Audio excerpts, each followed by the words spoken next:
सबसे पहले हम देखेंगे कि हम एमएस वर्ड को डायरेक्टली किस तरह से ओपन कर सकते हैं। एमएस वर्ड को डायरेक्टली ओपन करने के लिए हम अपने जो कीबोर्ड है वहाँ से विंडो और आर यानी एक विंडो का बटन और एक आर का बटन इकट्ठा प्रेस करेंगे। जैसे ही विंडो और आर का बटन इकट्ठा प्रेस करेंगे हमारे पास इस तरह का इंटरफेस आ जाएगा। इसके ऊपर यहाँ हमने लिखना है विनवर्ड WINWORD और इस पर ओके प्रेस कर देंगे तो ये हमारे पास एमएस वर्ड जो है ये डायरेक्टली ओपन हो जाएगा। इसके बाद एमएस वर्ड में हमारे पास दो चीज़ें होती हैं, एक टैब और एक रिबन। टैब जो है ये हमने देखना है कि टैब क्या होती है और रिबन क्या होता है। टैब जो है दैट आर स्टॉपिंग पॉइंट्स, एक हॉरिजेंटल लाइन के ऊपर हमारे ये स्टॉपिंग पॉइंट्स हैं, यानी ये एक home, insert, design, layout, references, mailing, review और व्यू, ये सब हमारे पास टैब्स हैं। उसके बाद रिबन जो है एमएस वर्ड में जो क्लोजली रिलेटेड कमांड्स हैं उनके ग्रुप को रिबन कहते हैं। एमएस वर्ड में हमारे पास जो रिबन्स होते हैं ये फ़ॉन्ट रिबन है, पैराग्राफ रिबन और स्टाइल रिबन है। यानी अब इस रिबन के अंदर, फ़ॉन्ट रिबन के अंदर जो ये सारी हमारे पास कमांड्स हैं ये आपस में क्लोजली रिलेटेड हैं तो ये एक रिबन है। इसी तरह ये पैराग्राफ रिबन है, इस रिबन की जो कमांड्स हैं ये आपस में कुछ क्लोजली रिलेटेड हैं तो ये पैराग्राफ रिबन है। इसी तरह ये स्टाइल्स हैं डिफरेंट, ये हमारा स्टाइल रिबन है। आज जो हम डिस्कस करेंगे हम फ़ॉन्ट रिबन को ही सिर्फ डिस्कस करेंगे। इसके अंदर जो कमांड्स हैं ये किस तरह से वर्क करती हैं, इनका क्या क्या काम है, ये हम डिस्कस करेंगे। फ़ॉन्ट रिबन को डिस्कस करने के लिए सबसे पहले हम यहाँ पर कुछ भी टाइप करेंगे। अब क्योंकि टाइप करने में, कोई पैराग्राफ टाइप करने में मुझे काफ़ी वक्त लगेगा तो हम एक शॉर्टकट यूज़ करेंगे। हम प्रेस करेंगे इक्वल रैंड RAND रैंड और उसके बाद स्मॉल ब्रैकेट 3,4 ब्रैकेट क्लोज। इसके बाद हमने एंटर प्रेस करना है तो ये डायरेक्टली हमारे पास 1 सेकंड के अंदर एक पैराग्राफ लिखा हुआ आ जाएगा। क्या किया हमने, दोबारा से देख लेते हैं, इसको हम एक दफ़ा फिर से देख लेते हैं। Equal RAND rand small bracket और मैंने लिखा 3,4। 3,4 की जगह आप कुछ और भी लिख सकते हैं, 4,5 भी लिख सकते हैं, यानी कोई भी आप नंबरिंग लिख सकते हैं। बेसिकली इसका मतलब ये होता है, ये जो 3 है, 3 का मतलब है नंबर ऑफ़ पैराग्राफ्स, 4 का मतलब है नंबर ऑफ़ लाइन। यानी अब ये जो मैंने कमांड दी है इसमें 3 पैराग्राफ लिखे जाएंगे और हर पैराग्राफ की 4 लाइंस होंगी। ये लिखने के बाद एंटर प्रेस किया तो ये हमारे पास 1 सेकंड में लिखा हुआ आ जाएगा। अब देखिए इसके अंदर अब 3 पैराग्राफ्स हैं और हर पैराग्राफ की जो है वो 4 लाइंस हैं। ठीक है, ये एक आपको डायरेक्ट ट्रिक बताया है कि सिर्फ जब आपने प्रैक्टिस करनी है तो आप डायरेक्टली, बजाय कि आप पूरा पेज टाइप करते रहें, तो एक डायरेक्ट ट्रिक बता दिया है कि यहाँ से इस तरह से फ़ौरन से आप के सामने टाइप हुआ एक पैराग्राफ आ जाएगा। अब हमने देखना है कि हमने जो फ़ॉन्ट रिबन है इसकी जो कमांड्स हैं वो किस तरह से हम यूज़ करनी है, या इन सब कमांड्स का क्या क्या काम होता है। सबसे पहले यहाँ पर देखें तो ये लिखा हुआ है कैलिब्री बॉडी। ये बेसिकली फ़ॉन्ट्स हैं। फ़ॉन्ट मतलब रस्मुल ख़त। इसको हम चेंज भी कर सकते हैं। चेंज करने के लिए हमने क्या करना है, हमने जो भी टाइपिंग की हुई है इसको हमने सेलेक्ट कर लेना है। सेलेक्ट करने के लिए एक शॉर्टकट की है Ctrl+A, इकट्ठा प्रेस करेंगे, यानी कंट्रोल और A बटन को इकट्ठा प्रेस करेंगे तो ये सारा सेलेक्ट हो जाएगा। सेलेक्ट करने के बाद अब यहाँ से जो भी फ़ॉन्ट आप चेंज करना चाहते हैं वो कर सकते हैं। लेट्स सपोज़ हम टाइम्स न्यू रोमन करना चाहते हैं तो इसके ऊपर सेलेक्ट कर लेंगे, या अगर हम कैलिब्री करना चाहते हैं, यानी कोई भी फ़ॉन्ट हम चेंज करना चाहते हैं तो यहाँ से हम उसको सेलेक्ट कर सकते हैं। हम टाइम्स न्यू रोमन ही सेलेक्ट कर लेते हैं। ठीक है। तो ये हम इससे यानी कि ये वाला जो है, यहाँ से हमने जो भी टाइपिंग की होगी हम उसके फ़ॉन्ट को चेंज करेंगे। अब इसी से आगे चलें, यहाँ पर ये देखें, ये लिखा हुआ है 11। यहाँ से क्या होगा, ये 11 बेसिकली साइज़ बता रहा है, पैराग्राफ का साइज़, तो वर्ड्स का साइज़। इनको चेंज करने के लिए दोबारा से जो भी आपने टाइपिंग की है Ctrl+A करके इसको सिलेक्ट कर लें। सिलेक्ट करने के बाद यहाँ से हम इसका साइज़, जो वर्ड्स हैं इनका साइज़ चेंज कर सकते हैं। 14, ये मतलब यहाँ से ये बढ़ता जाएगा और जैसे जैसे ऊपर जाएंगे तो ये कम होता जाएगा। लेट्स सपोज हम 11 ही सिलेक्ट कर लेते हैं, या 12 सिलेक्ट कर लेते हैं। सही है, ये इसका साइज़ हो गया। इसी से आगे चलें तो ये आपको एक कैपिटल A नज़र आ रहा है और इसके ऊपर ये स्मॉल जो है ये एरो सा बना हुआ है। इसका क्या काम होता है, ये हर क्लिक के ऊपर जो है ना साइज़ को इंक्रीज़ करता है। लेट्स सपोज इसको क्लिक किया, देखिए साइज़ इंक्रीज़ हो गया, फिर क्लिक किया और इंक्रीज़ हो गया, यानी हर क्लिक के ऊपर ये उसके साइज़ को 2-2 नंबर बढ़ाता जाएगा। इसी से अगले पर आए तो इसका क्या काम है, ये हर क्लिक के ऊपर साइज़ को स्मॉल करेगा। मेक योर टेक्स्ट, जैसे आप देखें तो ये साथ में लिखा हुआ भी आ रहा है, make your text a bit smaller, यानी ये टेक्स्ट को स्मॉलर करेगा। हर क्लिक पर ये उसके साइज़ को कम करता जाएगा। अच्छा, अब इसका क्या काम है, इससे नेक्स्ट पर आएँ तो ये क्या करता है कि यहाँ से हम केस चेंज कर सकते हैं। यानी देखें, ये sentence case, lower case, upper case, capitalise each word और टॉगल केस, यहाँ से हमने जो लिखा उसका केस चेंज कर सकते हैं। मतलब अगर हम सेंटेंस केस करते हैं तो ये क्या करता है, सेंटेंस के पहले वर्ड को कैपिटल करता है और हर सेंटेंस के बाद फुल स्टॉप। अगर इसको लोअर केस करें तो ये सबको स्मॉल में कर देगा। अगर इसको अपर केस पे करें तो ये उसको क्या कर देगा, कैपिटल में कर देगा।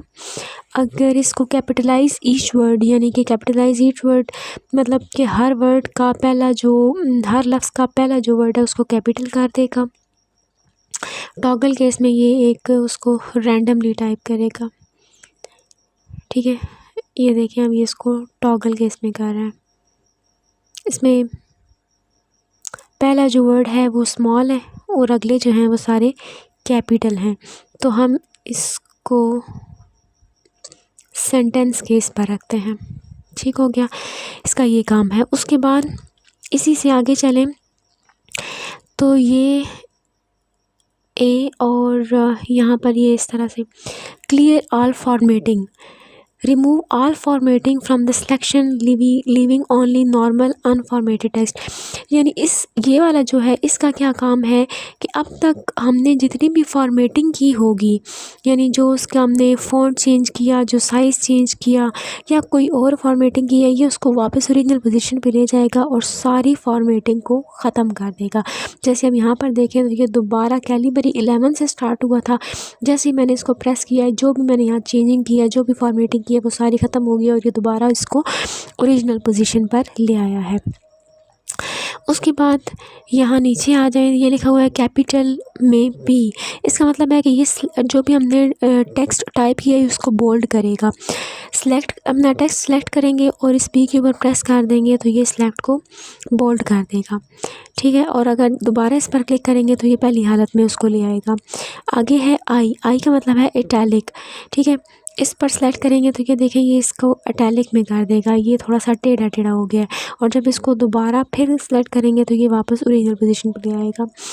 उसके बाद नेक्स्ट जो है यू, ये देखें यू और नीचे एक लाइन है, इसका मतलब है कि इसको अंडरलाइन करेगा। इसको हमने कैसे करना है कि हमने टेक्स्ट को सिलेक्ट कर लेना है और इस पर प्रेस करना है तो क्या होगा, ये देखें ये हमारे टेक्स्ट के नीचे लाइंस आ गई हैं, यानी ये इसको अंडरलाइन कर देगा। और इसको हम दोबारा जब करेंगे तो ये अंडरलाइन को ख़त्म कर देगा। उसके बाद ये जो नेक्स्ट है इसका मतलब है क्रॉस आउट, यानी देखें जब हमने सेलेक्ट किया इसको प्रेस करेंगे तो ये देखिए इसके ऊपर लाइन लगा रहा है, यानी ये इसको क्रॉस आउट कर देगा। और जब इसको करेंगे हम दोबारा से सिलेक्ट तो ये क्रॉस आउट को ख़त्म कर देगा। अच्छा, उसके बाद ये दो जो हैं इनका ये काम है कि कोई भी नंबर अगर हमने लिखा हुआ है ना तो ये इसको सबस्क्रिप्ट में ले जाएगा। फॉर एग्ज़ाम्पल यहाँ पर नीचे अगर मैंने लिखा A एक्स या हम लिख देते हैं ए वाई, लेट सपोज लिख देते हैं। हम चाहते हैं कि ये जो वाई है ये सबस्क्रिप्ट में आ जाए। उसके लिए इस वाई को सिलेक्ट करेंगे, इसको सिलेक्ट कर लिया और इस सबस्क्रिप्ट के ऊपर प्रेस किया तो ये देखेंगे वाई स्मॉल हो गया है, ये सबस्क्रिप्ट में आ गया है। दोबारा से ये आपको दिखा देती हूँ। हमने लिखा ए वाई, इसका साइज़ थोड़ा मैं इंक्रीज़ कर देती हूँ ताकि ये क्लियर नज़र आए। लेट सपोज ये मैंने साइज़ बढ़ा दिए। अच्छा, हम चाहते हैं कि ये जो वाई है ना ये सबस्क्रिप्ट में आ जाए। अब ये सबस्क्रिप्ट में कैसे आएगा, इसको मैंने वाई को सबस्क्रिप्ट में लाना है, इसको सेलेक्ट कर लिया और इसको प्रेस किया तो ये वाई जो है सबस्क्रिप्ट में आ गया। अगर चाहते हैं यही वाई पावर में आ जाए तो इस वाई को सिलेक्ट किया और ये जो नेक्स्ट है इस पर सेट किया तो ये वाई जो है देखें ये पावर में आ जाएगा। सही है। उसके बाद यहाँ से जो कुछ भी हमने लिखा हुआ है उसका डिज़ाइन चेंज होगा। लेट्स सपोज इसको सिलेक्ट कर लिया और यहाँ से अब नीचे नोट करते जाएं जिसको सिलेक्ट किया हुआ था ये उसका कलर, उसका डिज़ाइन जो है ये चेंज कर रहा है। जिस पर हम सिलेक्ट करेंगे, लेट्स सपोज इस पर मैं सिलेक्ट कर देती हूँ तो ये इसके डिज़ाइन को चेंज कर रहा है। उसके बाद ये वाले तो ये लिखा हुआ है स्मॉल ए बी और नीचे ये एक रेड कलर की लाइन है। लेट्स सपोज इसका काम ये है, मैं एक लाइन सेलेक्ट करती हूँ। ये एक लाइन हमने सेलेक्ट कर ली और इस पर प्रेस करेंगे तो ये क्या किया, इसने इसको हाईलाइट कर दिया। ठीक है, इसका काम है कि ये टेक्स्ट को हाईलाइट करता है। जिस भी टेक्स्ट को हाईलाइट करना है उस टेक्स्ट को सिलेक्ट करें और इस पर प्रेस करें तो ये इसको हाईलाइट कर देगा।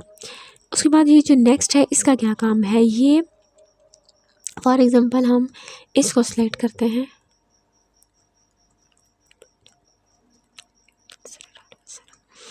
और इस पर प्रेस करते हैं, ये टेक्स्ट का कलर चेंज करेगा। अब दोनों में फ़र्क याद रखना है, ये वाला टेक्स्ट को हाईलाइट करता है और ये जो है ये टेक्स्ट का कलर चेंज करता है। जैसे ये रेड अब सिलेक्ट हुआ है तो इसने इस लाइन को रेड कर दिया। हम यहाँ से कलर चेंज भी कर सकते हैं, इस पर सिलेक्ट करें एरो पर, लेट्स सपोज इसका कलर ग्रीन कर दें तो अब ये वाली जो लाइन है ये ग्रीन हो गई है। इसी तरह हाईलाइट का कलर भी हम चेंज कर सकते हैं। लेट्स सपोज इसको हमने येलो हाईलाइट किया है, हाईलाइट का कलर अगर आप चेंज करना चाहें तो इसको सिलेक्ट किया और यहाँ पर ये हाईलाइट वाले बटन पे आएंगे। यहाँ पर अब ये डिफरेंट कलर्स आ रहे हैं कि हम किस कलर में इसको हाईलाइट करना चाहते हैं। पहले हमने येलो सेलेक्ट किया हुआ था, लेट्स सपोज हम ये स्काई ब्लू सेलेक्ट कर देते हैं तो ये इसको इस कलर में हाईलाइट कर देगा। तो आज जो हमने वो डिस्कस किया है फ़ॉन्ट रिबन, आज के लिए हम इस लेक्चर को इतना ही रखेंगे और आज आपने अपनी फ़र्स्ट असाइनमेंट करनी है। आपने अब करना क्या है, आपने ये करना है कि आपने सबसे पहले ऊपर हेडिंग देनी है असाइनमेंट नंबर 1। उसके बाद आपने कोई भी टेक्स्ट लिखना है। आप कोशिश करें कि आप 15 या 20 लाइंस का ना टेक्स्ट लिखें, 20 लाइंस का लिख लें। करना आपने ये है कि जो आपने ये कितने हैं 1 2 3 4 5 6 10 11 12 13 14 15, आप 15 लाइन का एक टेक्स्ट लिखें। और सबसे पहले आप ऊपर हेडिंग देंगे असाइनमेंट नंबर 1, 15 लाइंस का आप एक टेक्स्ट लिखेंगे। उसके लिए आपने क्या करना है, आपने कमांड लगानी है, यानी कि जैसे ये है इक्वल, इसका कलर यहाँ से मैं ब्लैक कर देती हूँ, equal rand RAND rand bracket 15 lines का हमने लिखना है तो 5 या 15 आप कर दें 3,5 ब्रैकेट क्लोज एंटर। तो ये 15 लाइन का एक टेक्स्ट आ गया। अब इसमें क्या हुआ है कि 3 पैराग्राफ हैं और हर पैराग्राफ में 5 लाइंस हैं। ठीक हो गया। आपने करना ये है कि पहली लाइन में आपने फ़ॉन्ट को चेंज करना है और आगे लाइन के एंड पे आपने ब्रैकेट में लिखना है कि आपने कौन सा फ़ॉन्ट लगाया है। दूसरी लाइन में आपने उसके साइज़ को चेंज करना है और जो भी आपने साइज़ देना है आपने लाइन के एंड पे लिखना है कि आपने ये वाला साइज़ दिया है। तीसरी लाइन में आपने साइज़ को इंक्रीज़ करना है उस लाइन को सिलेक्ट करके। चौथी लाइन को सिलेक्ट करके आपने साइज़ को श्रिंक करना है। पांचवी लाइन को सिलेक्ट करके आपने चेंज केस करना है, आप कोई भी केस इसमें से सिलेक्ट कर लें। और इसको रहने दें, ये सारी फॉर्मेटिंग जो है उसको बैक कर देगा। छठी लाइन में आपने छठी लाइन को बोल्ड करना है, 7वीं लाइन को इटैलिक करना है, 8वीं लाइन को अंडरलाइन करना है, 9वीं लाइन को क्रॉस आउट करना है, 10वीं लाइन में आपने कुछ भी टेक्स्ट सबस्क्रिप्ट की फॉर्म में लिखना है, 11वीं लाइन में आपने कोई भी सबस्क्रिप्ट कोई भी जो है टर्म वो अपने पावर की फॉर्म में लिखनी है। अगली लाइन में आपने क्या करना है, आपने उसका डिज़ाइन चेंज करना है। उससे अगली लाइन में आपने उसको हाईलाइट करना है और आखिरी लाइन का आपने कलर चेंज करना है। ये आपकी फ़र्स्ट असाइनमेंट है और नेक्स्ट लेक्चर से पहले आपकी फ़र्स्ट असाइनमेंट जो है वो सबमिट होनी चाहिए। असाइनमेंट नंबर 1 हेडिंग देनी है, असाइनमेंट में अपना नाम मेंशन करना है और डेट मेंशन करनी है। ये तीनों चीज़ें जो है ये आपने लाजमी लिखनी है आज के लिए। और दूसरी चीज़ जो है, आपने जो टाइपिंग मास्टर इंस्टॉल किया था उसकी प्रैक्टिस करके उसका स्क्रीनशॉट भेजना है कि आपकी स्पीड जो है वो कहाँ तक पहुँची है। ये 2 जो हैं ये आपकी असाइनमेंट्स हैं। आज के लेक्चर के लिए इतना ही।